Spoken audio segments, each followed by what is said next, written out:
অনেক কারণে একটা কথা প্রচলিত হয়ে গেছে, পীর সাহেব মানেই আরাম প্রিয়, সুবিধাবাদী। আমরা বলে দিতে চাই, আমরা স্মরণ করতে চাই, আমরা যাদের উত্তরসূরি তারা কখনো আরাম প্রিয় ছিলেন না।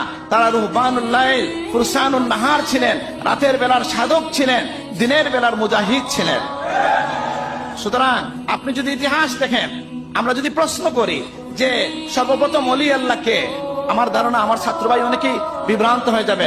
কিন্তু যে কোনো সুফিয়া কেরামের তবকার কিতাব যদি আপনি খুলে দেখেন, হিলিয়াতুল আউলিয়া বলেন, তাবাকাতুস সুফিয়া বলেন, যেখানেই আপনি খুলবেন প্রথম ওলি আল্লাহর নাম লেখা আছে কে, আপনি আশ্চর্য হয়ে যাবেন, আমাদের আকা মাওলানা মুহাম্মদুর রাসূলুল্লাহ সাল্লাল্লাহু আলাইহি ওয়াসাল্লাম। সেই নুরানি সিলসিলাতুজ যাহাব হয়ে সময়ে সময়ে, কারণ এই ওলি আল্লাহ শব্দটা সাহাবায়ে কেরামের জন্য ব্যবহার করা লাগে না, কারণ তারা সাহাবী, এটাই তাদের বড় পরিচয়। যারা তাহাবী, এটাই তাদের বড় পরিচয়। ঠিক তেমনি ভাবে পরবর্তীতে যারা সুফি হিসাবে, ওলি আল্লাহ হিসাবে পরিচিতি লাভ করেছেন, আমরা তাদের দিকে যদি তাকাই, তারা কেমন ছিলেন?